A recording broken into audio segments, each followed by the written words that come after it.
warm welcome to today's webinar on our IoT Predictions Report for 2022.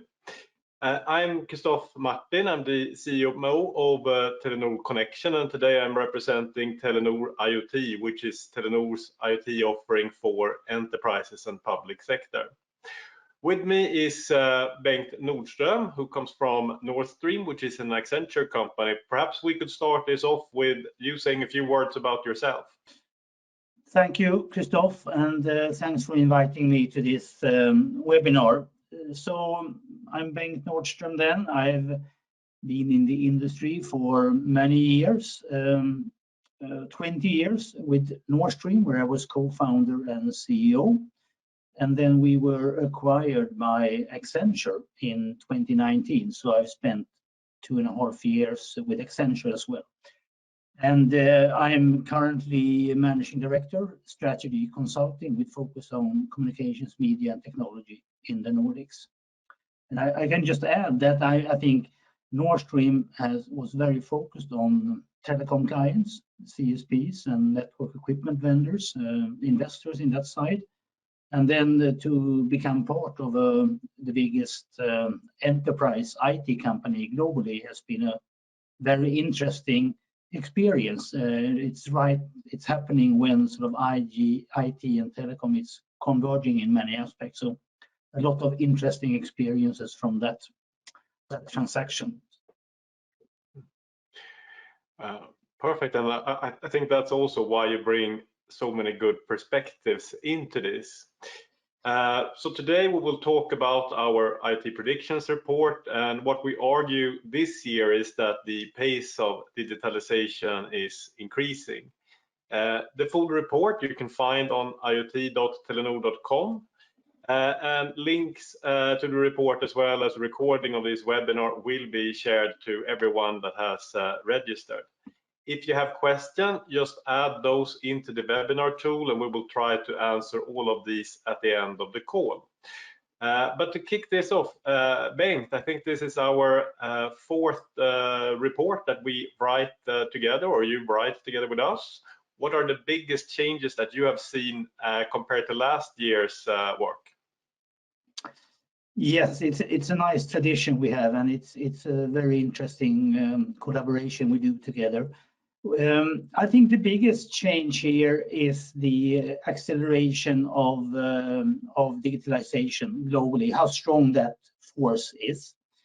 And there are a number of contributing factors to why that is the case. One thing is the pandemic itself. We are hopefully coming to the end of that period with a more stable environment. But as we come out of COVID, we also realize that it's our way of working did not only change during the COVID era, it will actually remain a changed environment. We are in a new normal. And I think many of us have learned about remote working and also seeing the efficiencies in doing so. So I think going forward, the combination of office work and home work and all the tools supporting that is a very interesting factor. And there are many signs of that it actually has helped and supported profitability of the companies during that period, although it's been a difficult period. Then, of course, we have sustainability, where I think we can say that for many years, sustainability has been important. We have appointed senior managers for sustainability in many companies, but we are now coming to a point where it's actually being more tangibly, holistically addressed, and it's part of every company's business for real, and that's a very important step going forward. And then, of course, the advancement of technology.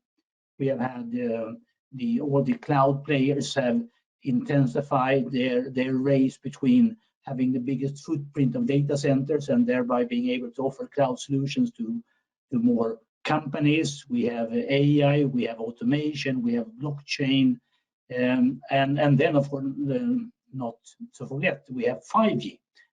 being rolled out globally, and that I think will have a very interesting and positive impact on the IoT market. Yes. So big events happening then, both sort of on the geopolitics level, on unprecedented events like COVID and technology and so on. How do you think this will, or how does this influence our predictions for the Internet of Things in the coming year? Well, I think essentially we have only good news to come with there. I think Internet of Things has been important for many years. You know, we started with machine to machine many years ago, then involved it to Internet of Things. And when you looked at the latest Mobile World Congress, we talk about Internet of Everything. So we sort of are broadening the universe for Internet of Things. But it's also very important to understand that when the global community of organizations and companies are digitalizing their business, Internet of Things is an integral part of that development. And we see a lot of that in our business. We have many movements inside our company that is sort of supporting that trend very strongly.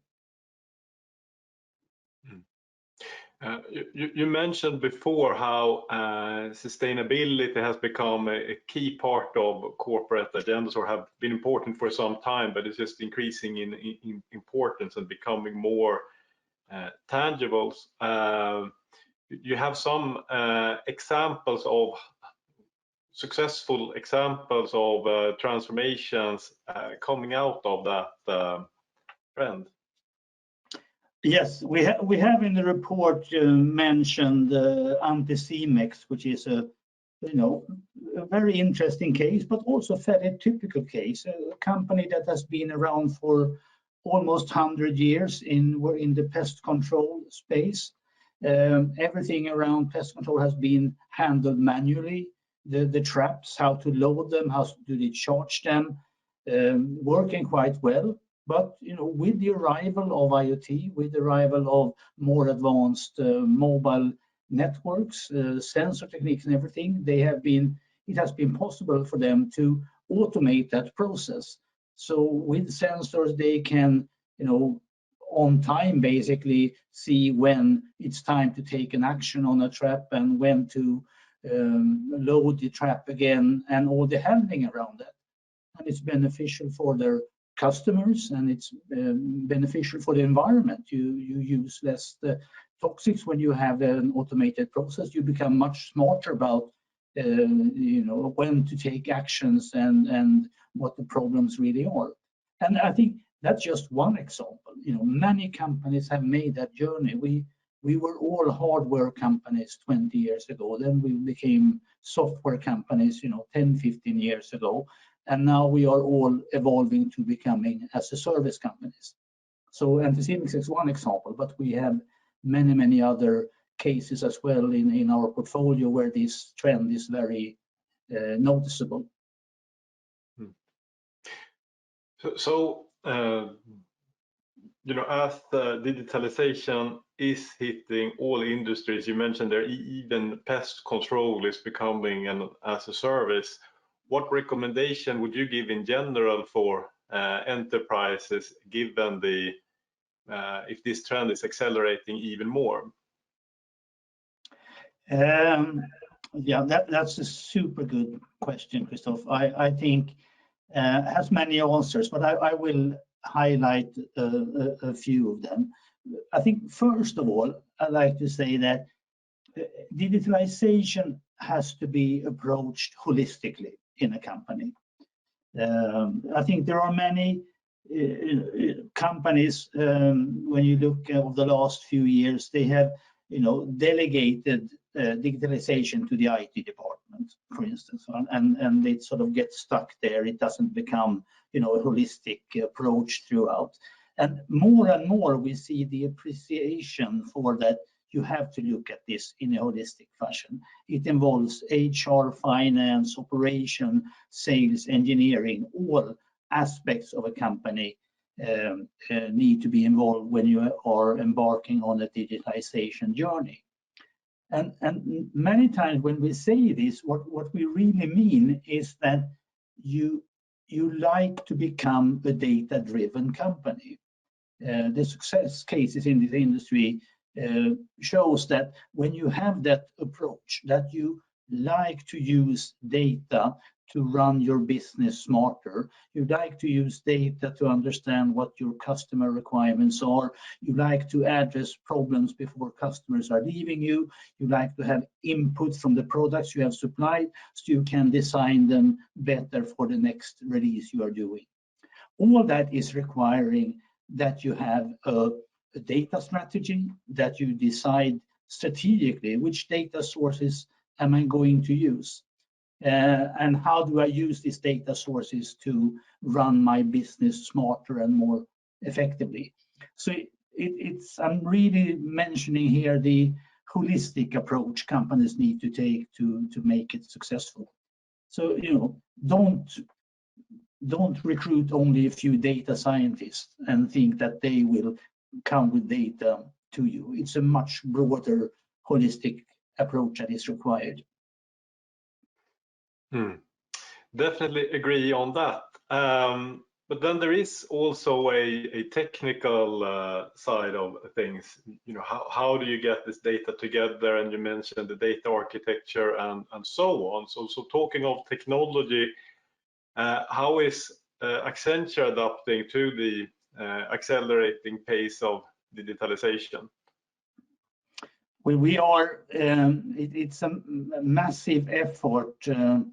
We formed an entity in 2020 called Cloud First, where we are putting together really all the resources in our 650,000 headcount company, all the resources that work with digitalization projects for clients.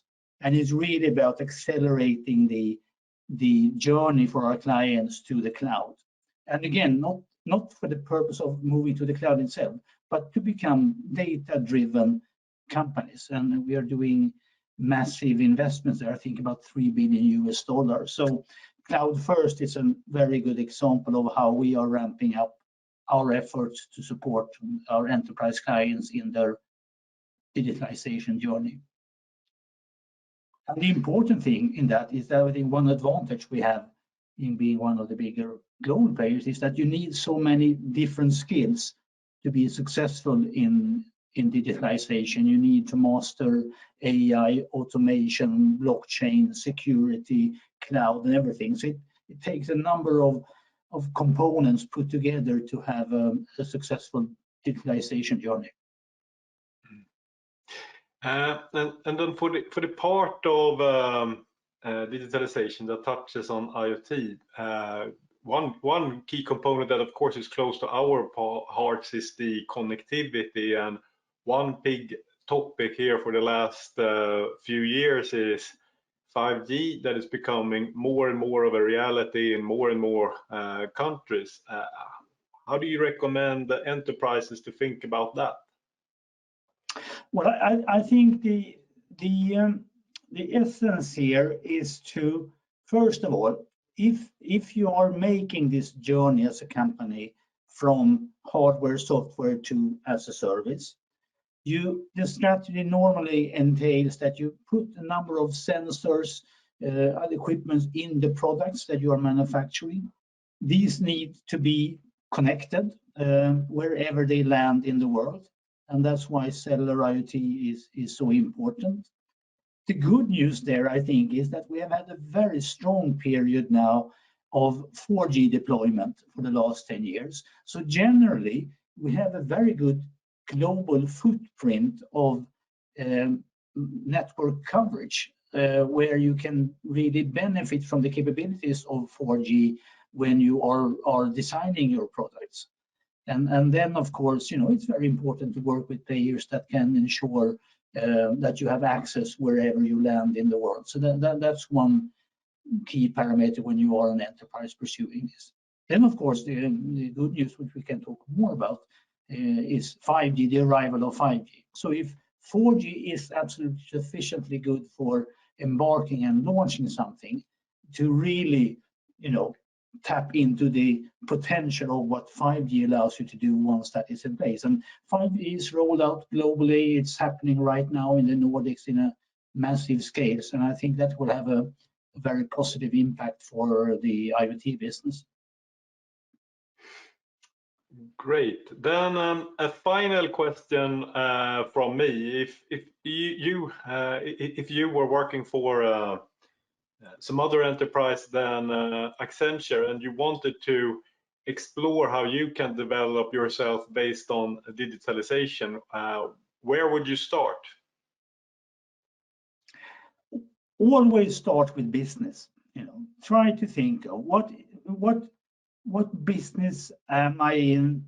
What are my objectives when I run this business? What business problems do I have? What are the issues in my current business? And how can I use modern advanced technology to help remove those barriers and issues I'm having? So always start in the right order. Don't start with a connectivity question. Think of how, in what context it should be solved, and then how technology can help you to do so. I was touching on this before. I cannot help coming back to that. I think with 5G, we are getting a tool or a platform, you can say, where we can collect data in a way we have never been able to do before. We can shift a lot of data in on a 5G connection. And that allows us to have more sensors, more equipment out in the device we have built. And when we have more sensor data, we can collect more data, we can analyze more data, and we can help our clients to run their business much smarter. I think we have had, in my view, maybe too much of a narrowband focus for the last 5 years with NB, IoT, and LTM. They're all relevant and important, but we're more getting into a broadband market in IoT, and I think that is super exciting because it really helps companies to build and run product as a service solutions to their clients. Big thank you, Bengt, and thanks everyone for listening in. Thank you.